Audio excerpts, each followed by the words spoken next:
कि आप हमारी आवाज़ कहाँ कहाँ बंद करेंगे। आप हमें संसद से तो निकाल सकते हैं, लेकिन जनता के बीच रोड पे हमें नहीं रोक सकते।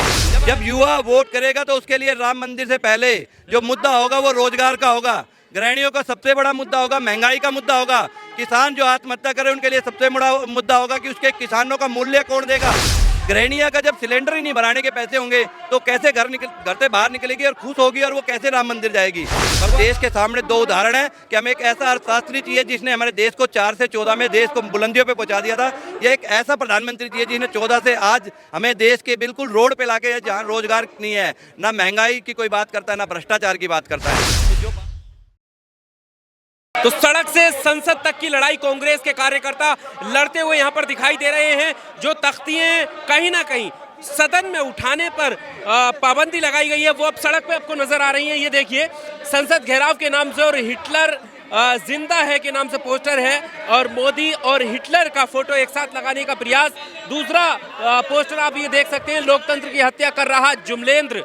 कहीं ना कहीं प्रधानमंत्री नरेंद्र मोदी के नाम को जुमलेंद्र लिखने की कोशिश।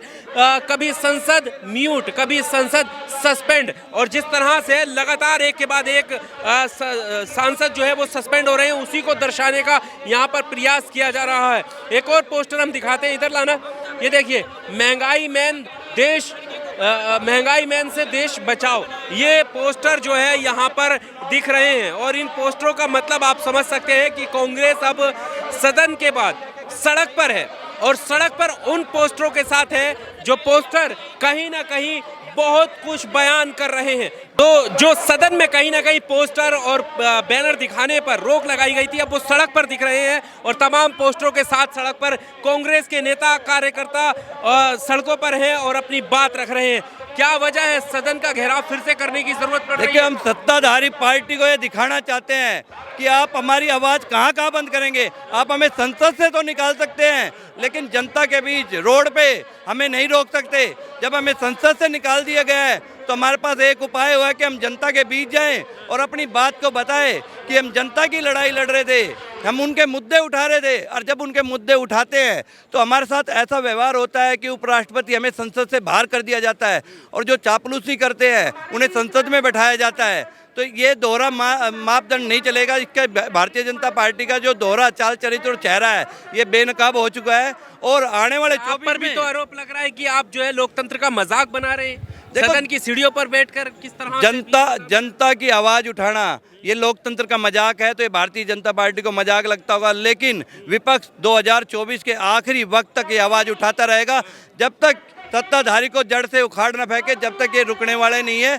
और सभी गठबंधन इंडिया के एकजुट हैं, और कल भी दिखा दिया। जो ये सोच रहे थे कि सारा गठबंधन टूट गया है चुनाव 3 राज्यों के बाद, सब एकजुट हैं। और आने वाले वक्त में देखना और भी दल इस गठबंधन से जुड़ेंगे, और सरकार जब बनेगी तो उसमें मुद्दे जो अहम होंगे 2024 के, वो मुद्दे होंगे महंगाई के, बेरोजगारी के, भ्रष्टाचार के, ना कि धर्म के मुद्दे होंगे, ना जाति के मुद्दे होंगे, आपसी भाईचारे को लड़ाने के। मंदिर मुद्दा नहीं रहेगा, उद्घाटन नहीं हो रहा है। जब युवा वोट करेगा तो उसके लिए राम मंदिर से पहले जो मुद्दा होगा वो रोजगार का होगा, गृहिणियों का सबसे बड़ा मुद्दा होगा, महंगाई का मुद्दा होगा, किसान जो आत्महत्या करे उनके लिए सबसे बड़ा मुद्दा होगा कि उसके किसानों का मूल्य कौन देगा। तो आज मुद्दे ये है। खिलाड़ियों का मुद्दा होगा कि उन्हें मान सम्मान के लिए कौन है, क्यों उनको वक्त पे फोटो खिंचवाई जाती है, और जब उनके मान सम्मान की बात होती है तो जंतर मंतर पे उनके घसीटा जाता है।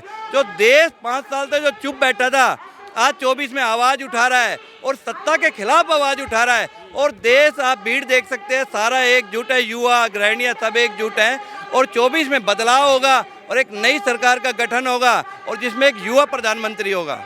युवा प्रधानमंत्री होगा, लेकिन अभी तक आप लोग तय ही नहीं कर पा रहे हो। मीटिंग पे मीटिंग होती है और वही खोदा पहाड़ निकली चुईया वाला हिसाब होता है। देखो, कल भी मीटिंग हुई। कांग्रेस पार्टी का स्पष्ट है, कांग्रेस पार्टी की अगर सत्ता आती है तो कांग्रेस पार्टी का सिर्फ एक ही प्रधानमंत्री का उम्मीदवार है, वो राहुल गांधी।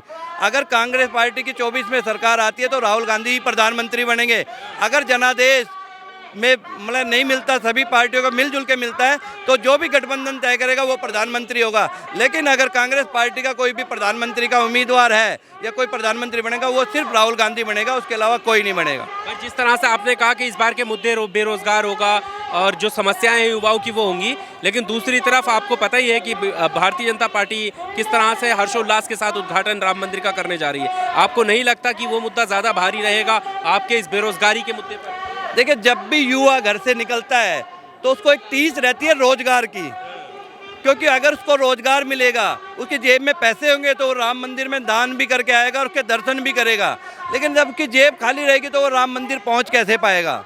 गृहिणियाँ का जब सिलेंडर ही नहीं भराने के पैसे होंगे तो कैसे घर से बाहर निकलेगी और खुश होगी, और वो कैसे राम मंदिर जाएगी? भगवान राम भी नहीं चाहते कि भाई वो मेरी जनता जो है वो दुखी रहे, दुखी मन से मेरे दर्शन करने आए। जब किसान आत्महत्या कर रहा है, उसको मतलब खाने अनाज का मूल्य नहीं मिल रहा है, तो कैसे वो जाएगा राम मंदिर? तो ये बड़े मुद्दे हैं। जब जनता खुश होगी तो तभी तो दर्शन करने जाएंगी। भगवान रामचंद्र भी यही कहते थे कि भाई मतलब सब सारी जनता मतलब मेरे लिए एक समान है, ईश्वर अल्लाह सब एक है। तो उसके लिए जब एक हो सकता है तो ये भारतीय जनता पार्टी फर्क करने वाली कौन है? तो मैं कह रहा हूँ 2024 का जो मुद्दे होंगे भ्रष्टाचार, महंगाई और बेरोजगारी के होंगे, इसी पे वोट डलेगा। युवा बेरोजगारी से ऐसे त्रस्त है कि उनके पास नौकरी नहीं है और वो खाली बैठा हुआ है। और आज भी हमने बेरोजगारी, महंगाई, भ्रष्टाचार के खिलाफ संसद घेराव का हमने आज लिया है, और जब तक कि हमारी बात संसद से बाहर निकालेगी तो हम सड़कों पे आवाज़ उठाएंगे और जनता तक अपनी आवाज़ पहुंचाते रहेंगे। और जनता त्रस्त है हर मुद्दों से। हर आदमी जानता है, हर वर्ग जानता है कि ना किसी को रोजगार मिला है, ना महंगाई से किसी को निजात मिली है, ना किसानों को उचित मूल्य मिला है, और जो हमारा मजदूर है वो परेशान है, उसको उचित अपने रोजगार का मूल्य नहीं मिल रहा। तो इससे छुटकारा चाहते हैं, क्योंकि लोग कांग्रेस का वक्त याद कर रहे हैं जब मनमोहन सिंह की सरकार में हमारा आर्थिक तौर पे देश मजबूत था, और वो कहाँ छोड़ के गए थे और आज हमारे देश की क्या हालत है आर्थिक तौर पे। तो इस सरकार से छुटकारा चाहते हैं। तो देश के सामने दो उदाहरण हैं कि हमें एक ऐसा अर्थशास्त्री चाहिए जिसने हमारे देश को 4 से 14 में देश को बुलंदियों पर पहुँचा दिया था। यह एक ऐसा प्रधानमंत्री चाहिए जिसने 14 से आज हमें देश के बिल्कुल रोड पे लाके, जहाँ रोजगार नहीं है, ना महंगाई की कोई बात करता है, ना भ्रष्टाचार की बात करता है। तो जो बात करेगा, जो देश की तरक्की की बात करेगा, भाईचारे की बात करेगा, सरकार उसी की बनेगी। मतदान किया है और 2024 में भी यही होगा कि सरकार के खिलाफ ही मतदान होगा। पटना में जो रैली होना है 30 जनवरी को इंडिया विपक्ष का, उससे पहले कहीं गठबंधन टूट ना जाए। देखिए, अभी तो एक कारवा चला है, इंडिया गठबंधन में और दल जुड़ेंगे। अभी हमारे और दल भी संपर्क में है, वो भी जुड़ना चाहते हैं।